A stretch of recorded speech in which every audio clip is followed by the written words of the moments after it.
doit être regardé sous deux angles. Premièrement, la parole. La volonté de Dieu, c'est sa parole. Ce qu'il a dit dans la Bible, c'est ça la volonté de Dieu. Ce qu'il nous a dit dans le message, c'est ça la volonté de Dieu. Nous le voyons dans la Bible, nous le voyons dans le message. Et nous... Heureux ceux qui sont purs dans leur cœur, car ils verront Dieu.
Nous nous approchons de toi au travers du sang de l'agneau. Prions, Seigneur, que nous puissions avoir par ta grâce un moment particulier dans ta présence. C'est toi qui nous as rassemblés. Prions simplement que tu pardonnes nos péchés. Que tu nous regardes tous au travers du sang de l'agneau. Contrôle ce moment maintenant, Seigneur. Et donne oindre la parole. Prions et demandons au nom de Jésus-Christ. Amen. Amen.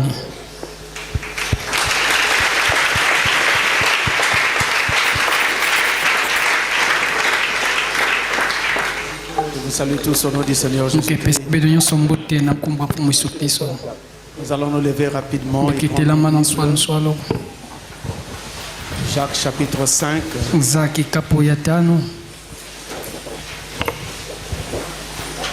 Jacques chapitre 5, le verset 16. Alors nous disons au nom du Seigneur Jésus-Christ.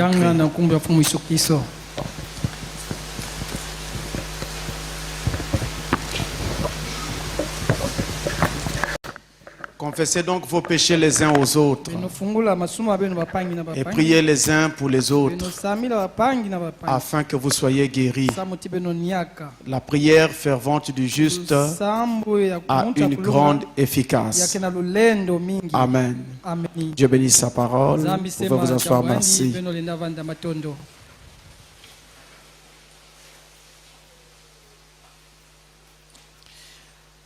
Alors, nous continuons notre petite étude sur la prière efficace, les 5 conditions d'une prière efficace. Nous avons étudié la première condition dernièrement. Je disais que c'était plutôt un groupe de conditions. Et dans chaque groupe, nous avons encore des détails. Ainsi, la première condition que nous avons étudiée dernièrement, c'est que si vous voulez que votre prière soit exaucée, vous devez venir dans un état d'esprit équilibré. Ce que nous avons appelé un esprit saint, équilibré. Et pour ce faire, il fallait donc avoir la foi en Dieu. Car celui qui s'approche de Dieu doit croire que Dieu existe et qu'il est le rémunérateur de ceux qui le cherchent. Il fallait avoir de la ferveur. Parce que Dieu ne vous donnera pas ce dont vous n'avez pas vraiment besoin. Mais si vous avez vraiment besoin de ce que vous demandez, il y aura une ferveur dans votre demande. On sentira de la chaleur et vous y tiendrez fermement. Ça deviendra même une passion. Et il fallait aussi prier pour un objet précis.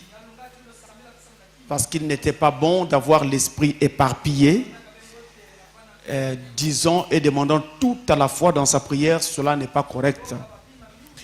Alors aujourd'hui, nous allons parler sur un deuxième groupe de conditions. C'est donc les prescriptions générales de la Bible. Les prescriptions générales de la Bible. En d'autres termes, lorsque nous nous tenons dans la présence de Dieu et que nous voulons que Dieu nous exauce, nous avons besoin de suivre les prescriptions qu'il a établies dans la Bible. Nous devons regarder à ses ordonnances. Nous devons regarder à ses prescriptions. Et c'est alors que nous aurons l'assurance d'être exaucés. Alors c'est la deuxième condition. Ou si vous voulez, le deuxième groupe de conditions que nous allons donc voir aujourd'hui. Une ordonnance, eh bien, c'est la même chose qu'une prescription dont nous parlons. Ou si vous voulez, du point de vue de la Bible, une prescription est une ordonnance, c'est un décret prononcé par Dieu, c'est un arrêté comme on dirait, c'est une règle que Dieu établit et qui doit être ainsi. Ça doit être respecté, ça doit être suivi tel quel. C'est alors que vous aurez ce que vous demandez à Dieu. Si vous suivez la règle qu'il a établie dans la Bible, ou plutôt si vous suivez les règles qu'il a établies dans la Bible. Alors une prescription, retenez-le, c'est donc une règle établie par Dieu. On va aussi dire que c'est un commandement précis et formel établi par Dieu. Un commandement. Donc dans la Bible on en a plein où Dieu nous dit ce qu'il doit faire et ce qu'il veut que nous fassions pour arriver à telle ou telle grâce, telle ou telle bénédiction. Nous devons respecter ces commandements, ces règles, ces prescriptions. On va encore dire ces préceptes. Alors allons rapidement dans Ésaïe chapitre 28. Ésaïe 28. Nous prenons le verset 9 et nous allons jusqu'au verset 12. Ésaïe 28. Où il est dit: à qui veut-on enseigner la sagesse? À qui veut-on donner des leçons? Est-ce à des enfants qui viennent d'être sévrés, qui viennent de quitter la mamelle? Car c'est précepte sur précepte, précepte sur précepte, règle sur règle, règle sur règle, un peu ici et un peu là. Eh bien, c'est par des hommes aux lèvres balbutiantes et au langage barbare. Non, ils ne savent pas parler. Que l'Éternel parlera à ce peuple. Il lui disait: voici le repos. Je peux m'arrêter là. Mulenda telama awa.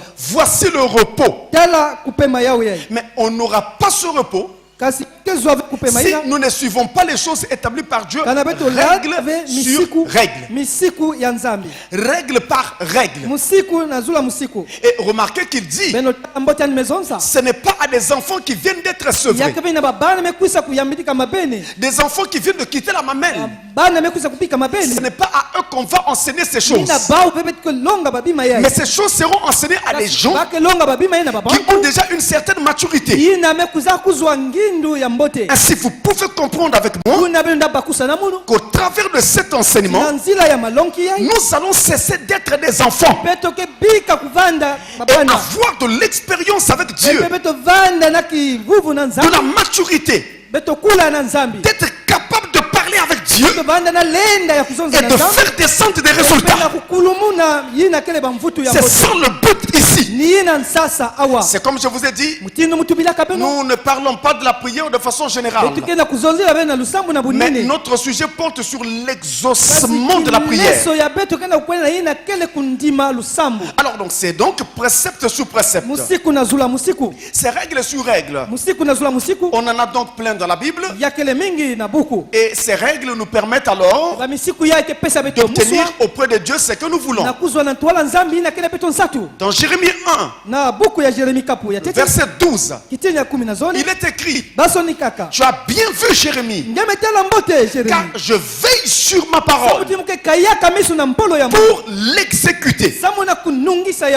Je veille sur ma parole pour l'exécuter. Quand un principe est établi par Dieu et qu'un enfant de Dieu, dans un besoin réel, prie Dieu en suivant ce principe établi par Dieu, Dieu est obligé de veiller sur sa parole et de l'accomplir pour cet enfant de Dieu là. Peu importe sa nationalité, peu importe la couleur de sa peau, peu importe son ethnie, ça n'a pas d'importance. Tout ce qui importe, c'est qu'il sache s'approcher de Dieu.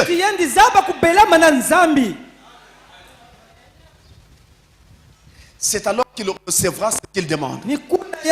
Alors, parmi ces prescriptions que nous avons dans la Bible, il y en a vraiment beaucoup. Mais j'en ai épinglé quelques-unes que je vais partager avec vous ce soir. Première prescription. Demandez un accord avec la volonté de Dieu. Quand vous priez, vous devez venir devant Dieu, présenter une requête. Mais votre demande doit être en accord avec la volonté de Dieu. Nous allons rapidement dans 1 Jean chapitre 5, le verset 14. Je vais prendre cela à l'écran avec vous pour aller vite. 1 Jean 5, verset 14. Regardez.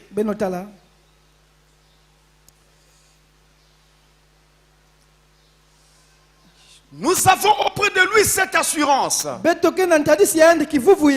que si nous demandons quelque chose selon sa volonté, il nous écoute.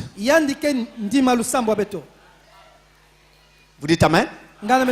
Et vous pourrez lire la suite à la maison. La Bible dit, et si nous savons qu'il nous écoute, alors nous avons l'assurance d'obtenir ce que nous demandons. Mais il faut demander selon sa volonté. Si ce n'est pas fait selon sa volonté, nous ne recevons pas ce que nous demandons. Et notre prière restera inexaucée. Dieu n'écoute pas une prière. Parce qu'elle est faite par un pauvre.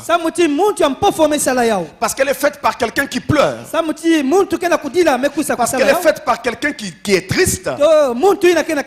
Ou qui croit être triste. Non, ce n'est pas comme ça que Dieu regarde les choses. Dieu n'est pas sentimental.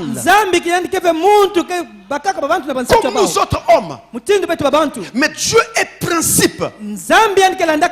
Si vous suivez ces principes, il vous exauce. Si vous ne les suivez pas, il n'exauce pas. Donc il faut demander selon sa volonté. Mais c'est quoi la volonté de Dieu?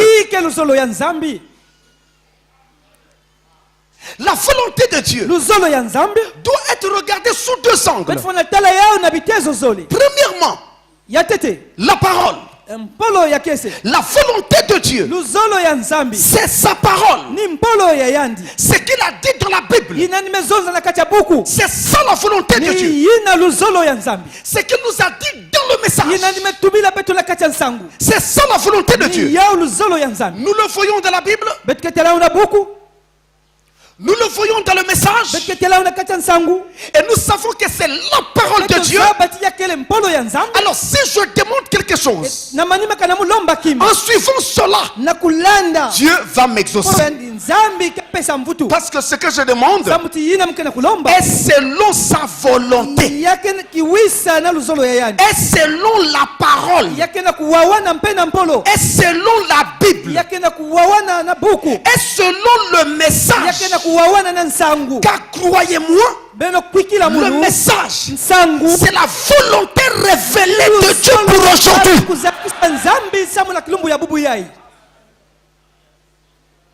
Ce qui est dit dans la parole, c'est ça la volonté de Dieu.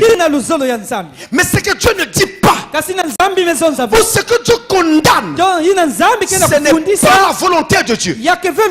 Nous ne devons pas demander cela, parce qu'il ne nous répondra pas.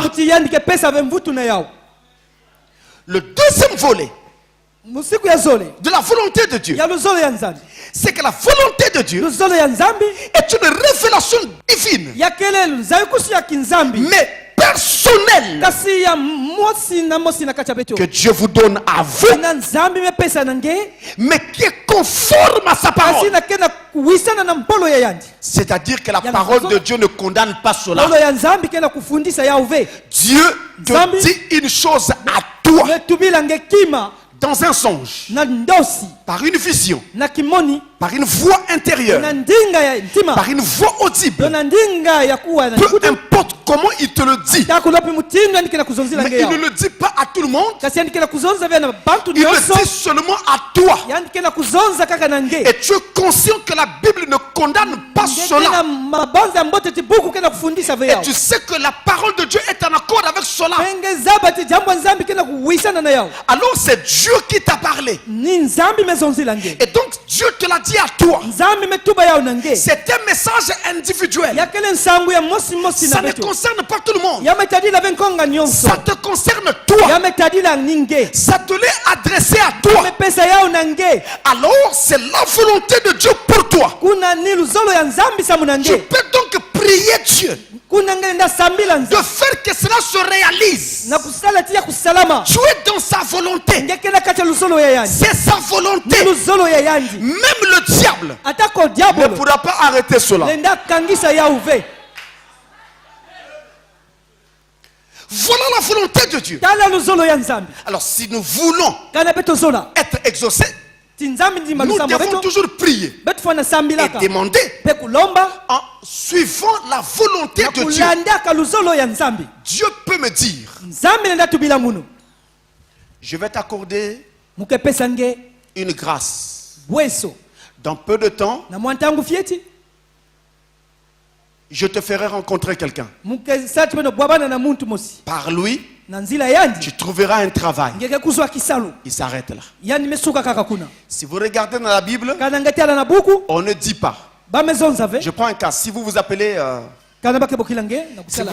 William, on ne dit pas dans la Bible que William, en l'an temps, rencontrera un certain monsieur appelé un tel et il aura du travail. Ce n'est pas dit comme ça dans la Bible.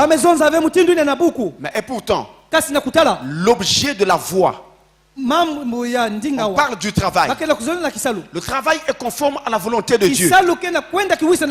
Dieu dit dans la Bible, l'homme gagnera son pain à la sueur de son front.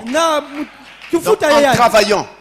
Si Dieu me dit que j'aurai du travail, c'est donc en ordre avec la parole. Mais comme dans la Bible, on ne dit pas que William rencontrera en telle année un certain monsieur appelé un tel et il aura du travail. À ce moment-là, cette volonté n'est pas une volonté générale pour tout le monde. C'est une volonté personnelle, individuelle. Elle m'est adressée à moi. Ça ne concerne pas tout le monde. Et maintenant, moi, qui suis concerné par cette volonté, je peux maintenant me mettre à prier Dieu pour lui dire, Seigneur, envoie cet homme. Je l'attends. Vous comprenez? Vous êtes dans la volonté de Dieu. Donc la volonté de Dieu, c'est ce que Dieu vous dit à vous, sans que ça ne soit contraire à la parole. Et c'est aussi ce qui est écrit dans la parole, la Bible ou le message. C'est ça la volonté de Dieu et que nous devons observer. Deuxième prescription: lorsque nous nous approchons de Dieu, nous devons venir et demander à Dieu d'une façon désintéressée.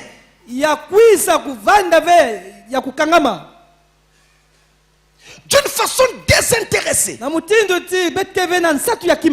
Demander de façon désintéressée. Et non pas dirigé par des désirs charnels.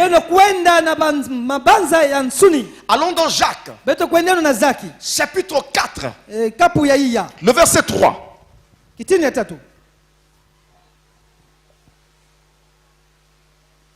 Regardez. Jacques 4, verset 3. Je le prends à l'écran avec vous.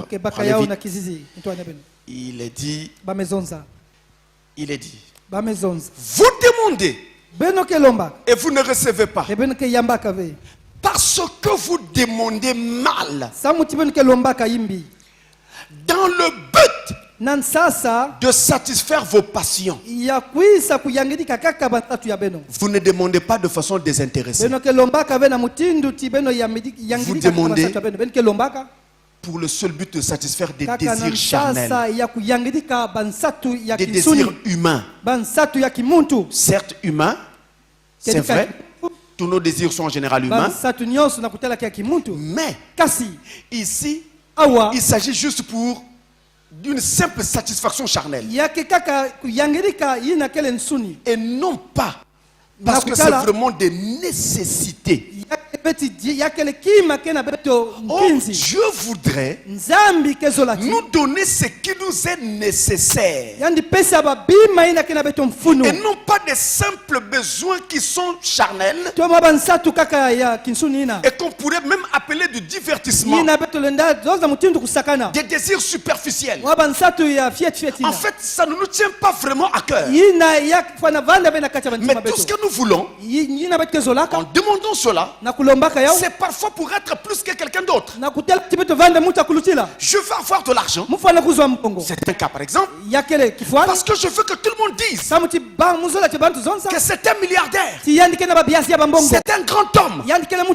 C'est pourquoi je veux avoir de l'argent. Vous voyez que le motif n'est pas juste. Le motif n'est pas la parole. Vous voulez être acclamé par les hommes. Donc c'est ça qu'on appelle satisfaire des passions charnelles. Oh, si j'ai besoin d'argent, parce que c'est vraiment une nécessité, alors ça sera, Seigneur, Je n'ai pas de quoi nourrir ma famille. Donne-moi du travail. Donne-moi de l'argent. Donne-moi quelque chose. Seigneur, je n'ai pas où loger ma famille. Je loue une maison. Mais je veux avoir ma propre maison. Et donner une sécurité à ma famille. Comme ça, si demain je ne suis plus là, que ma famille ne erre pas. Donne-moi l'argent pour que j'ai une maison. Une maison demande beaucoup d'argent. Mais comme ce que tu demandes est juste, ce n'est pas un simple désir charnel. Cela te sera accordé. C'est ça qu'on appelle demander de façon désintéressée. Non pas juste pour satisfaire des passions. Prenez quelqu'un qui demande un habit à Dieu. Seigneur, je veux avoir un nouvel habit. Pourquoi? Je voudrais que moi aussi les gens me regardent. Le désir est mauvais. Vous ne demandez pas de façon désintéressée. En fait, vous n'en avez pas vraiment besoin. Ce que vous voulez, vous, c'est épater les gens. Susciter l'admiration. Attirer les yeux sur vous. C'est charnel. Donc, peu importe ce que vous voulez. Je prends un cas. Une jeune femme pleure pour avoir un mariage. Ça ne vient pas. Les gens de la famille, dans le quartier, dans son environnement, commencent à se moquer d'elle. Toi, tu ne te marieras pas. Marie-toi, on va voir. Et toutes les paroles qu'ils ajoutent. Maintenant, la jeune fille veut maintenant avoir un mariage. La voilà qui prie. Elle dit à Dieu, Seigneur, je veux avoir un mariage. Pour que les gens voient que moi aussi, j'ai un mari. Le désir est faux. Mais elle devrait dire, Seigneur, mon âge avance. Ma jeunesse est en train de s'enfouir. Quand est-ce que j'aurai des enfants? Je veux avoir un mari. Donne-moi un mari. Ou alors, elle doit dire, Seigneur, si je ne suis pas encore marié jusqu'aujourd'hui, c'est parce que j'ai refusé de faire la vie du monde. Comme les filles de ce monde. Voici, on se moque de moi à cause de toi. Parce que j'étais pour choisir toi. Maintenant, toi-même, viens. Ferme la bouche des critiques. Vous voyez là, ce n'est pas votre gloire. Mais vous demandez la gloire de Dieu. Vous demandez que la bouche des critiques se ferme afin que tout le monde dise, cette sœur-là prie un véritable Dieu. Voilà comment est-ce qu'il faut prier. Ne demandez rien qui ne vous est pas vraiment nécessaire. Ça ne viendra pas. Et vous direz je prie, ça ne vient pas. Parce que vous demandez mal. Demandez. Dit la Bible. Et cela vous sera donné. Vous croyez cela? Jésus a dit, demandez et il vous sera donné. Frappez et l'on vous ouvrira. Cherchez et vous trouverez. Vous allez chercher comment? Nous allons chercher en prière. Vous allez frapper comment? Nous allons frapper en prière. Nous allons demander comment? Nous allons demander en prière. C'est par la prière que cela se fera. Si je demande et que Dieu ne donne pas, c'est que Dieu n'est plus Dieu. Mais attention, avant de dire que Dieu n'est plus Dieu, vérifie d'abord comment tu as demandé.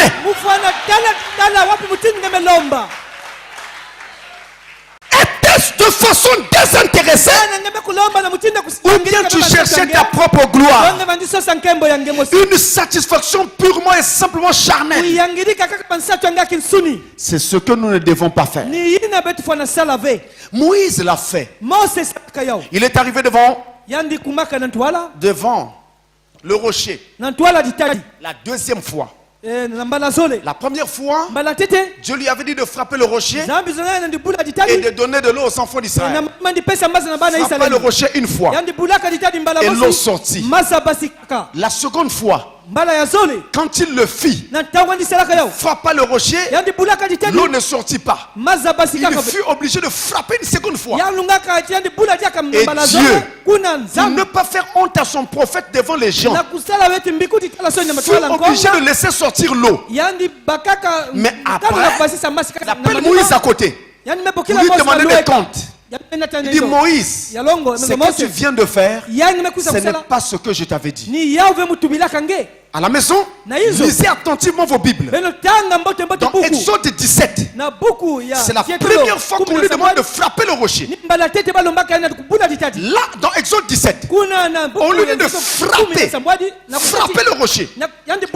Mais la deuxième fois, la seconde fois, dans Nombre chapitre 20, on ne lui dit pas de frapper le rocher. Je lui dis de parler au rocher. Ce qui n'était pas la même chose que la première fois. La première fois, frappe le rocher. La seconde fois, parle au rocher. Mais comme le peuple criait et pressait Moïse, alors Moïse, qui était tout le temps colérique, a manqué de patience et a dit les paroles que voici devant le peuple. Il prend son bâton, il pointe le rocher et il dit au peuple, est-ce de ce rocher que nous allons vous sortir de l'eau, Aaron et moi? Donc ce n'est plus Dieu qui sort l'eau, c'est maintenant Moïse qui sort l'eau. Voilà ce qu'il dit. Est-ce de ce rocher que nous vous sortirons de l'eau? C'était là le problème. Il n'a pas glorifié Dieu. Il s'est glorifié lui-même. Et à cause de ça, Dieu a arrêté le parcours de Moïse. Il n'a pas fini la course avec les compteurs promises. Dieu l'a retiré avant. Il ne s'est pas perdu, mais la course s'est arrêtée là. À cause de ça. Les fils de Zébédée sont venus voir Jésus. Dans Marc 10, vous regarderez à la maison. Verset 35 à 41. Marc 10. Ils disent à Jésus, Seigneur, nous voudrons que tu fasses pour nous ce que nous allons te demander. Il dit, allez-y, demandez. C'est une demande, une prière. Il dit, nous voulons que lorsque tu seras assis sur ton trône, dans la gloire, mon frère et moi, nous puissions être assis l'un à ta gauche, l'autre à ta droite. Jésus s'arrête. Il les regarde et il leur dit, vous ne savez pas ce que vous demandez.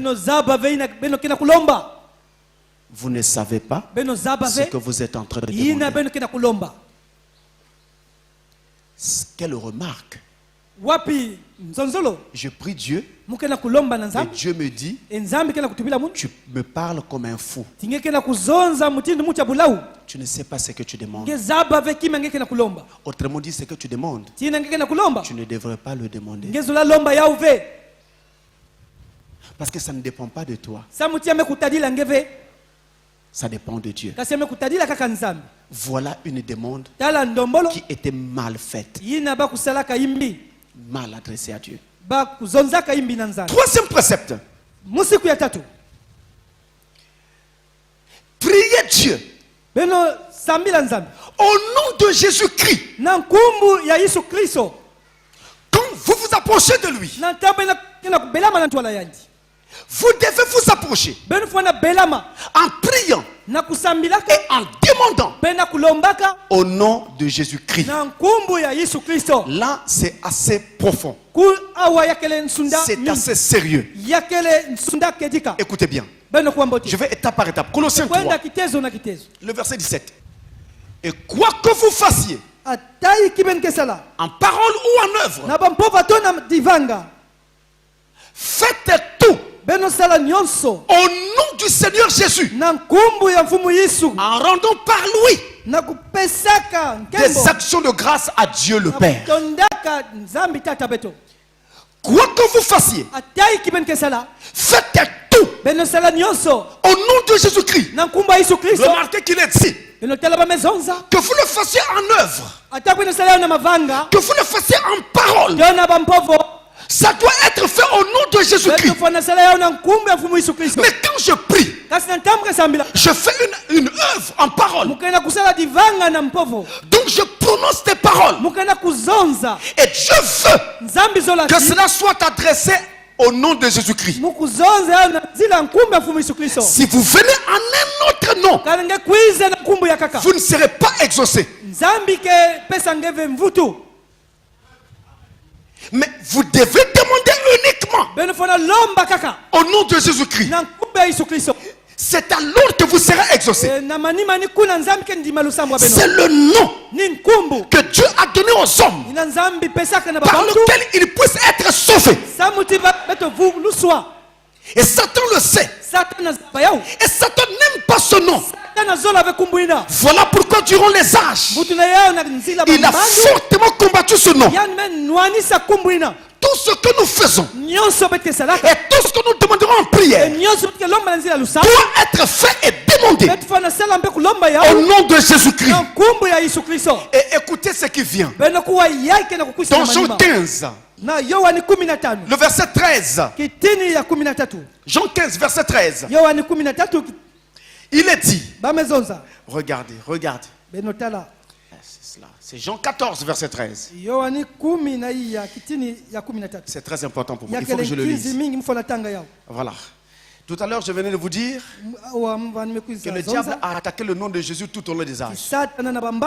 Voilà une autre preuve. Voilà une autre preuve. C'est celui qui ne voulait pas que je lise ce passage.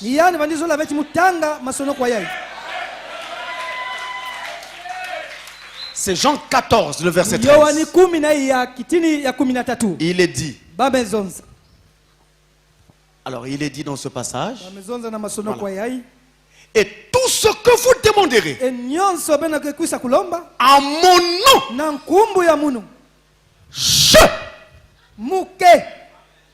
je le ferai. Afin que le Père soit glorifié dans le Fils. Gardez-moi ce passage un instant à l'écran. Regardez bien. C'est pourquoi Satan ne voulait pas que nous le lisions. Regardez. Et tout ce que vous demanderez en mon nom. Il faut demander en quel nom? En son nom. Le nom de Jésus. Mais regardez ce qu'il dit. Tout ce que vous demanderez. Tout. Sans exception. J'ai besoin des gens qui peuvent le croire. Il n'y a pas un endroit où il dit sauf ceci. Tout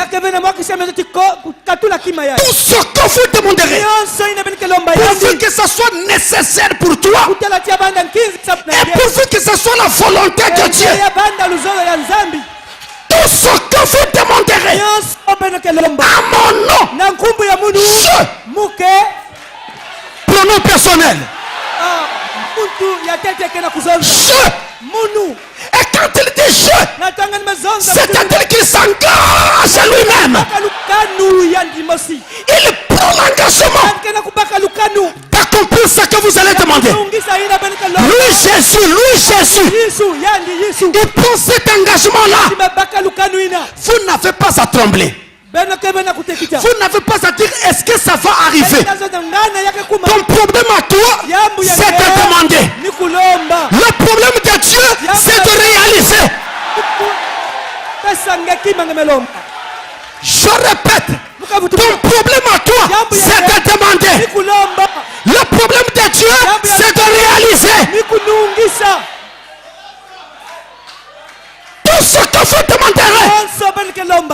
frères bien-aimés, Benolo. arrêtons d'être tristes pour rien Beto yambidikeno kunyonga konso ntangu. et de marcher malheureux pour rien. Bekudiataka na manyongo kaka na pamba. Parce que notre Père est roi. Samuti tata beto kele ntinu. Notre Père est le créateur. Tata beto ni yandi semaka. La Bible va jusqu'à dire Buku mekwenda tout l'or et l'argent du monde appartiennent à Dieu. Yakele ya Nzambi.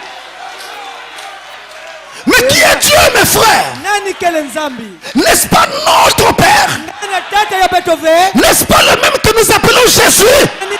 Et il a dit que si nous demandons son nom, cela nous sera accordé. Et je crois encore que cette parole est vivante. Si quelqu'un demande encore aujourd'hui, comme autrefois, il le fera. Parce que la Bible dit, Jésus-Christ est le même hier, aujourd'hui et éternellement.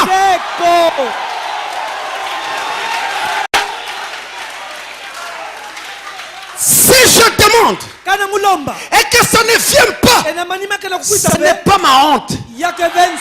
C'est la honte de celui qui devait réaliser.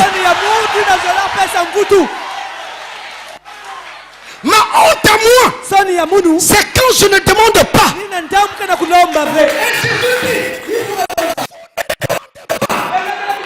Parce que vous ne croyez pas. Demandez beaucoup afin que votre joie soit parfaite. Celui qui ne demande pas est un pécheur. Il ne croit pas. Il a peur de demander. Il n'a pas de foi. Mais celui qui croit demandera.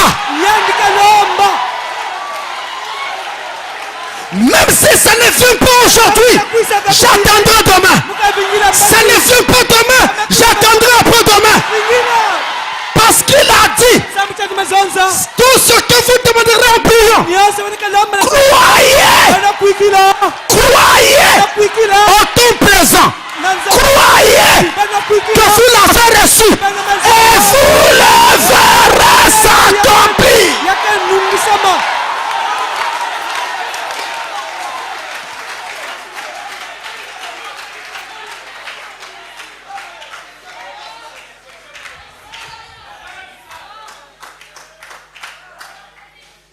C'est pourquoi Satan ne voulait pas que je le lise.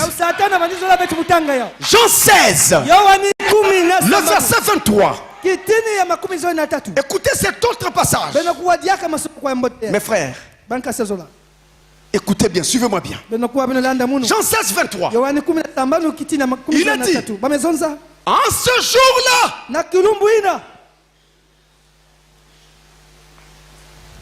vous ne m'interrogerez plus sur rien. En vérité, je vous le dis. Ce que vous demanderez au Père, il vous le donnera en mon nom.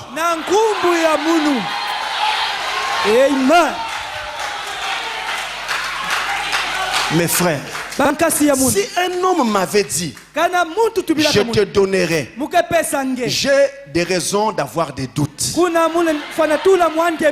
Parce que l'homme est changeant. Mais quand Dieu dit, je te donnerai, c'est qu'il a vu la fin dès le commencement. Et il a décidé de me donner, malgré mes hauts et mes bas, malgré mes faiblesses. Il a dit, je vais te donner. Je te donne quand même. Malgré tes hauts et tes bas, je te donne.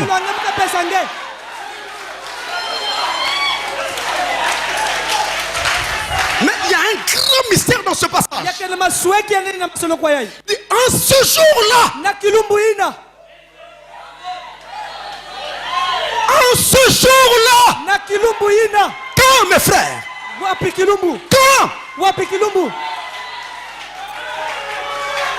nous sommes au 7e âge de l'église, c'est le dernier âge de l'église. Si ce ne se fait pas maintenant, ça viendra quand? Je ne sais pas si vous comprenez. Ça c'est le dernier âge.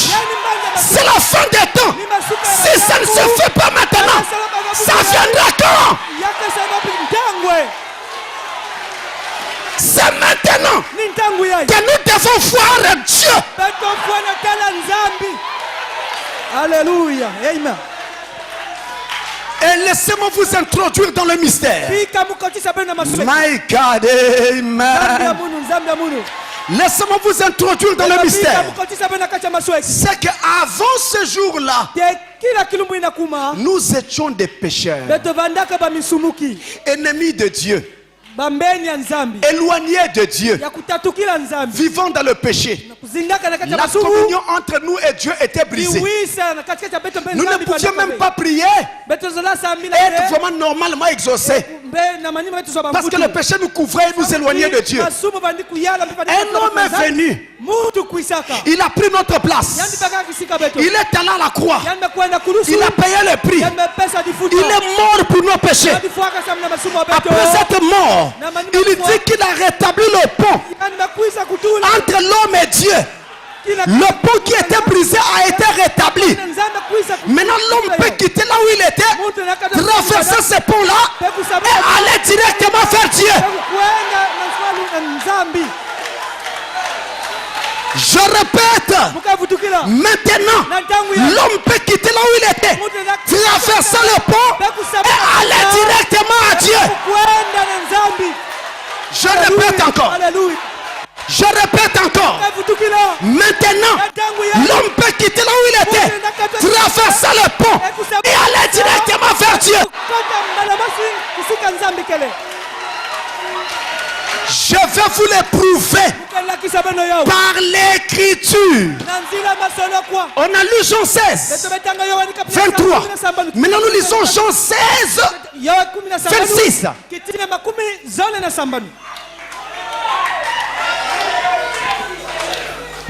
Nous lisons maintenant Jean 16, le verset 26. Regardez, regardez, oh là là, Seigneur. Verset 26, il est dit, en ce jour, vous demanderez à mon nom, et je ne vous dis pas, non, je ne vous dis pas que je prierai le Père pour vous. Seigneur, Seigneur, Seigneur. Seigneur, Seigneur, Seigneur. Je ne vous dis pas que moi je prierai le Père pour vous. Oh. S'il ne va pas prier le Père pour nous, qu'est-ce que nous devons faire? En ce jour-là, vous prierez vous-même. Vous pourrez aller directement au Père, parce que le pont est rétabli. Je ne vous dis pas que je prierai le Père pour vous. Je ne prierai pas pour vous. Maintenant, allez vous-même. Est-ce que vous comprenez maintenant ça? Moi qui étais pécheur, moi qui étais loin de Dieu, maintenant on me dit, tu peux aller toi-même devant Dieu. Je n'ai pas besoin de Saint Joseph. Alléluia. Je n'ai pas besoin de Saint Michel. Je n'ai pas besoin de la Sainte Vierge Marie. Je n'ai pas besoin de dire, Sainte Vierge Marie, priez pour moi, pauvre pécheur.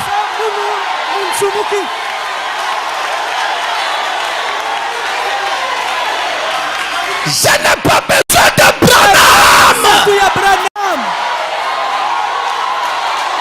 Amen. Yes. Seigneur, Seigneur, Seigneur. Je n'ai pas besoin de Branham. Branham m'a montré le chemin. Maintenant, c'est à moi-même d'aller vers le Père. Je n'ai pas besoin de dire. Je prie au nom de Jésus dans Branham.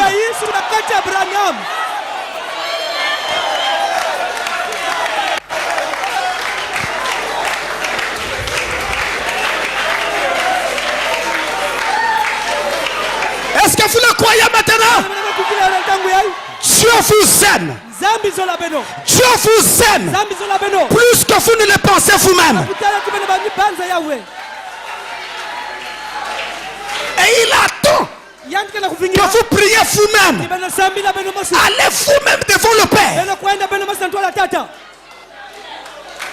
Toi-même, va devant Dieu et prie.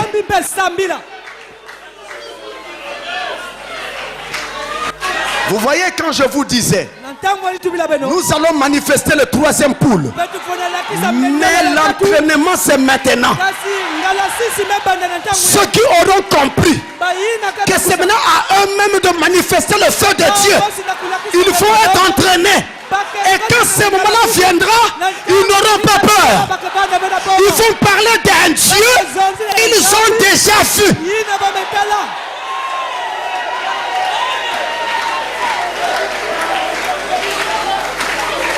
Ça, c'était une grenade. Maintenant, écoutez la bombe.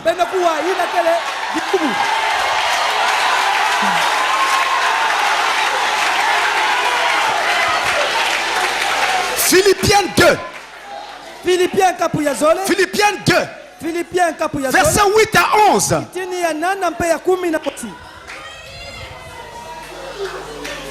Philippiens chapitre 2. Verset 8 à 11, il est dit. Le passage est déjà à l'écran. Je le lis à l'écran avec vous. Et ayant paru comme un simple homme, il s'est humilié lui-même. Il s'est humilié lui-même, se rendant obéissant jusqu'à la mort, même jusqu'à la mort de la croix. C'est pourquoi aussi Dieu l'a souverainement élevé et lui a donné le nom qui est au-dessus de tout nom. Vous entendez ça? Arrêtons-nous un instant là. Ce nom-là, il dépasse même le nom de Jéhovah dans le ciel. Quel est donc ce nom qui dépasse même le nom de Jéhovah? Quel est donc ce nom qui dépasse même le nom de Jéhovah? Si ce n'est le nom de Dieu lui-même.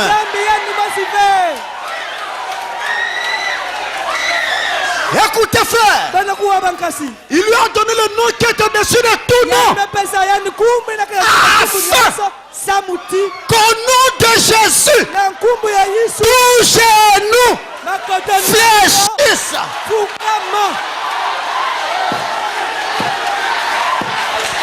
Est-ce que quelqu'un dit Amen? Dans les yeux, sur la terre et sous la terre.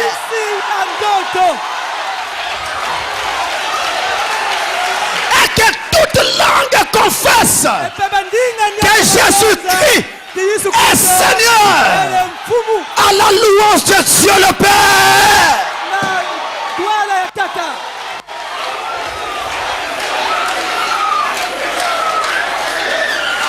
Le nom que vous avez, le nom que je prêche, ce nom-là est au-dessus de tous les noms.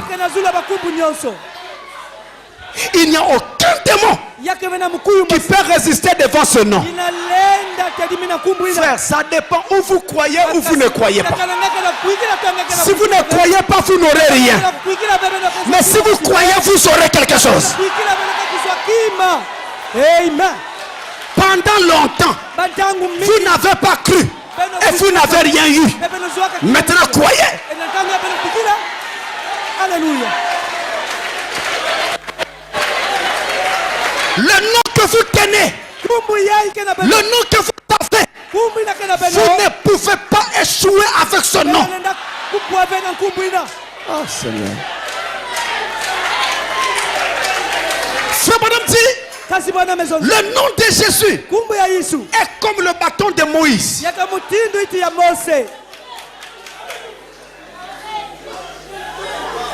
En Égypte, Quand Moïse voulait faire un miracle, il disait à Aaron, prends mon bâton. Et qu'il n'y ait des mouches sur l'Égypte. Les mouches apparaissent. Aaron, prends mon bâton. Aaron, prends mon bâton. Le prophète dit, si les Égyptiens avaient compris, ils auraient dû arracher ce bâton à Moïse. Mais comme on lui avait laissé ce bâton, les miracles se poursuivaient. Vous avez un bâton qu'on ne peut pas arracher. Celui de Moïse était dans sa main. On pouvait l'arracher. Mais celui que vous avez, il est dans votre cœur. Alléluia. C'est le nom de Jésus. On ne peut pas l'arracher. Frère Madame nous dit, il y avait un missionnaire anglais qu'on appelait Livingstone. David Livingstone. Il était parti en Afrique pour évangéliser. Il arrive, il se présente auprès du chef de la tribu là où il était. Il avait atterri. Alors il dit, il faut qu'on signe d'abord une alliance. Et après tu pourras rentrer dans la forêt prêcher aux indigènes. Parce que si tu rentres sans cette alliance, ils te tueront. David dit d'accord.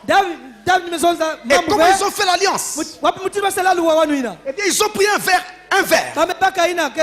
Le chef nègre a coupé sa veine. Il a versé du sang dans le verre. David aussi a coupé sa veine. A versé du sang dans le même verre. Ils ont remué. Le chef a bu la moitié. Et David a bu l'autre moitié du sang. Il est très bien. Maintenant l'alliance entre toi et moi est faite sur la base du sang. Il dit maintenant, il faut qu'on se fasse des cadeaux. Alors David demande au blanc, au chef nègre, qu'est-ce que tu veux que je te donne? Le chef nègre dit, je veux le manteau que tu portes là. Il est blanc. C'est blanc. Ça me plaît. Donne-le-moi.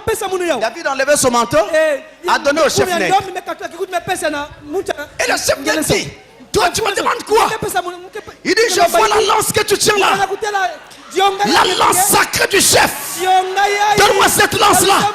Le chef a pris sa lance, lui a donné. Il dit, maintenant tu peux aller. Et quand David rentre en forêt, les indigènes le voient. On court pour le tuer. Il lève la lance. Et il s'arrête. Il dit, attendez. Il a la lance du chef avec lui. Il a la lance du chef.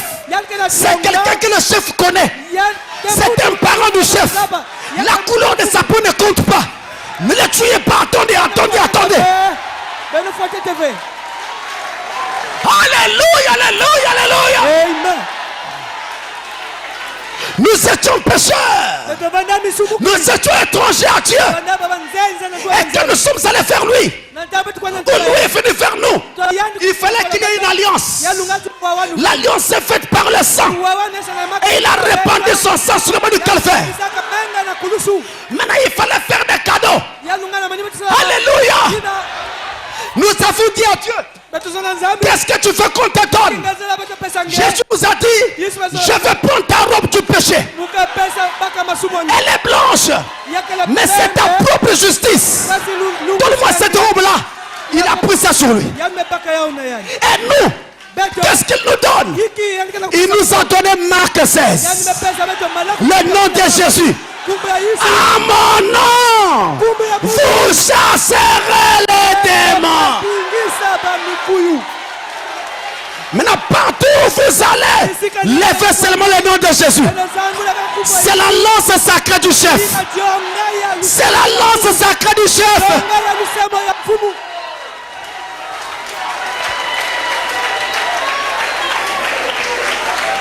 Mais écoutez encore la meilleure. Oh Seigneur, si tes enfants peuvent comprendre. Écoutez la meilleure, il est dit, à mon nom, vous chasserez les démons. À mon nom, Nous connaissons ce nom. C'est celui de Jésus. Mais qui va chasser les démons?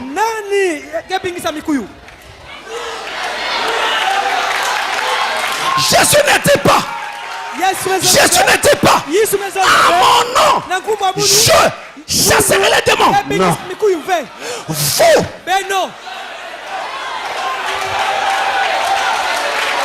C'est à vous de parler. C'est à vous de demander. C'est à vous de prier, de chasser les démons. Vous chasserez les démons. Vous chasserez qui? Les démons. Autrement dit, au ciel, il est connu qu'il y a une prescription biblique qui dit que vous avez reçu autorité sur les démons. Est-ce que vous comprenez ces choses? Maintenant, vous pouvez les chasser. Et je dois vous dire, prier au nom de Jésus est une chose difficile. Il ne s'agit pas de dire au nom de Jésus, au nom de Jésus, au nom de Jésus. Ça, c'est les pentecôtistes qui le font. Le nom de Jésus n'est pas un bruit. Le nom de Jésus n'est pas un cri. Le nom de Jésus, c'est le baptême du Saint-Esprit. Voilà pourquoi les 7 fils de Séva, quand ils sont allés chasser les démons en ce nom-là, au nom de Jésus que Paul prêche, le démon les a déchirés parce qu'ils n'étaient pas encore sauvés. Soyez sûrs de votre condition devant Dieu. Parce que quand je prononce au nom de Jésus, il doit être dans mon cœur pour appuyer les paroles qui sortent de ma bouche. C'est ça le nom de Jésus. Utilisé dans la prière. Il faut d'abord le connaître. 4e et dernier point. Avoir foi dans les promesses de Dieu. Parce que nous avons des prescriptions bibliques pour ça. Avoir foi dans les promesses de Dieu. Je vous lis quelques passages et nous terminons. 1 Chronique 16. Le verset 15. Et après nous allons lire le psaume 105. Le verset 8. Écoutez bien. Commençons par 1 Chronique 16. Le verset 15. Là il est dit. Rappelez-vous. Rappelez-vous à toujours son alliance. Ses promesses pour 1000 générations. Attendez. Qui doit se rappeler? C'est nous. Vous et moi. Nous devons nous rappeler ces promesses pour 1000 générations. N'oublions pas ces promesses. Parce que quand nous prions, c'est sur la base des promesses qu'il faut prier. Donc nous devons nous rappeler les promesses de Dieu. Par rapport à votre situation, cherchez dans la Bible une promesse qui va avec. Accrochez-vous là et priez sur cette base. N'est-ce pas? Allons-y, Psaume 105. Le Psaume 105, le verset 8. Je termine, il est dit. Il est dit. Suivez bien. Il se rappelle à toujours son alliance, ses promesses pour 1000 générations. Cette fois-ci, qui se rappelle, c'est Dieu. Ce n'est plus nous, c'est maintenant lui. Il se souvient de ses promesses pour 1000 générations. Nous nous rappelons. C'est une prescription pour nous. Mais il y a aussi une prescription pour Dieu lui-même. Il doit se rappeler de ses promesses. Et pour combien de temps? 1000 générations. La même durée. Alors frères, ne soyez pas impatients. Regardez. Dans la Bible, une génération est égale à 40 ans. Dans la Bible. Dans le monde séculier, une génération est égale à 12 ans. Mais dans la Bible, c'est 40 ans. Parlons de la Bible. Et Dieu dit que nous, et lui-même, nous devons nous rappeler de ses promesses pendant 1000 générations. Jusqu'à 1000 générations. Alors regardez, si une génération vaut 40 ans, mais les promesses de Dieu durent jusqu'à 1000 générations. Ça fait combien de temps? 40 ans fois 1000. Ce qui fait 40 000 ans. 40 000 ans. Suivez-moi encore. Frère Branham dit d'Adam à Noé, il s'est écoulé 2000 ans. De Noé à Jésus, il s'est écoulé 2000 ans. Ça fait 4000 ans déjà. De Jésus à nos jours, il s'est écoulé 2000 ans. Ça fait 6000 ans. On n'a pas encore atteint 40 000 ans. Nous sommes à peine encore autour de 6000 ans. Autrement dit, nous sommes encore dans les délais. Alléluia. La prescription n'est pas encore périmée. L'ordonnance n'est pas encore périmée. Tout ce que vous lisez dans sa Bible est vrai. C'est actuel. C'est au temps présent et c'est pour vous. C'est pas encore périmé. Accrochez-vous-y simplement et voyez si Dieu n'est pas Dieu. Le prophète d'ajouter, si le Dieu de Moïse qui a fait le miracle avec lui n'est pas le même aujourd'hui, alors je n'ai pas besoin de lui. Mais s'il est encore le même aujourd'hui, alors je dois le voir comme autrefois. Qu'est-ce que nous devons faire? Sortons Dieu de l'histoire. Ramenons Dieu au temps présent. C'est par tes prières courageuses qu'on pourra dire j'avais prié et Dieu m'a donné. J'avais prié et Dieu a fait. J'avais prié et Dieu a exaucé. Que Dieu vous bénisse richement.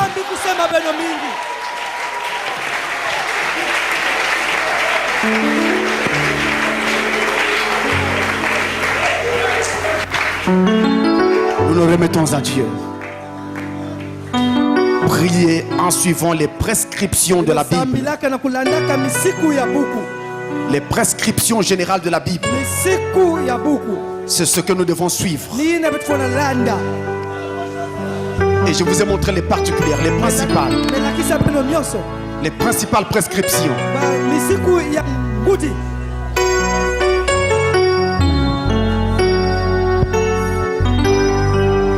Il est le même hier, aujourd'hui et éternellement. Il ne faillit jamais. Il ne faillit. Non, Jésus ne faillit. Pour 1000 générations. Le long. Je veux le répéter. Non, Jésus ne faillit jamais. Il ne faillit. Il ne faillit jamais. Il ne faillit jamais.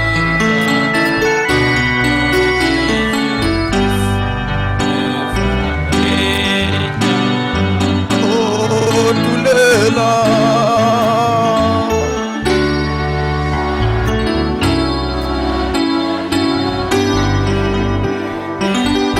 Non, Jésus ne faillit jamais. Et même si Et même si je faillis, Et même si je non, Jésus ne faillit. Tout le long. Je veux non, Que chacun parle au Seigneur. Parlez au Seigneur. Parlez-lui. Parlez-lui. Il a dit, je ne vous dis pas que je prierai le Père pour vous. C'est à vous-même d'aller devant le Père, de parler directement au Père.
Nous allons prier.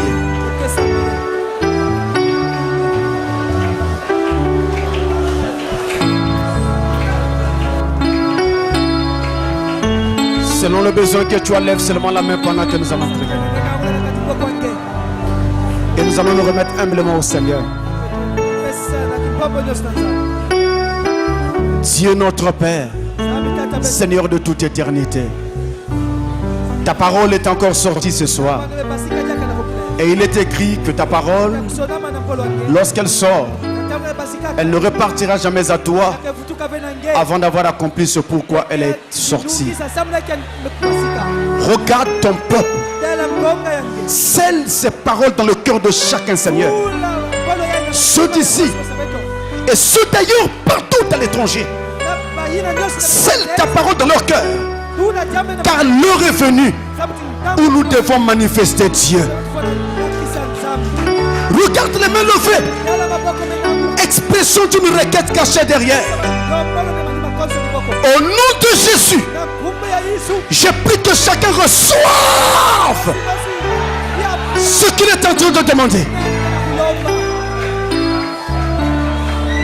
Et qu'il n'y ait aucune puissance pour empêcher cela d'arriver. Car Satan, tu sais qu'il est écrit qu'au nom de Jésus, tout genou fléchira. Alors Satan, je t'ordonne, au nom de Jésus, libère chaque enfant de Dieu.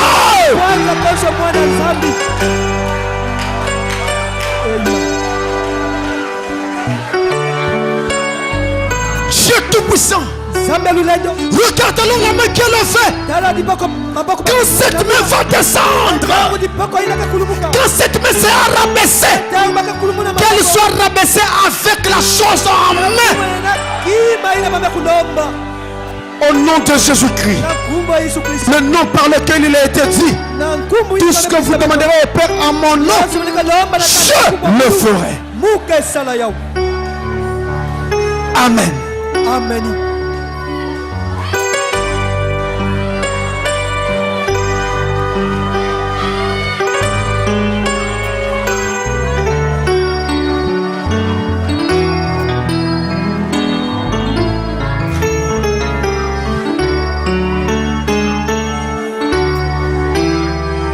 Gardez cette foi.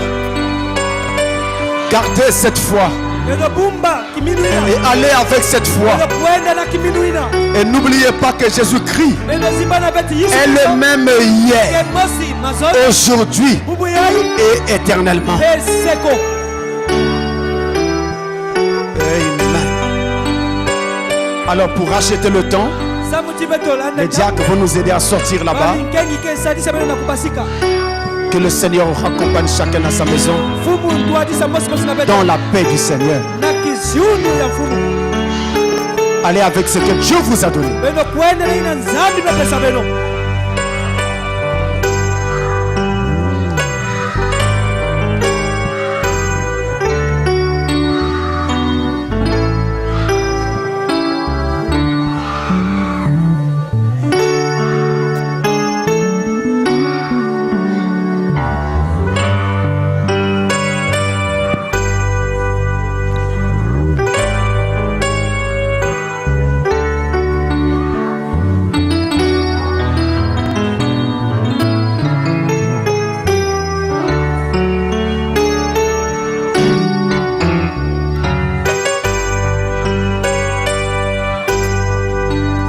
Nous nous levons pour sortir. Que Dieu vous bénisse.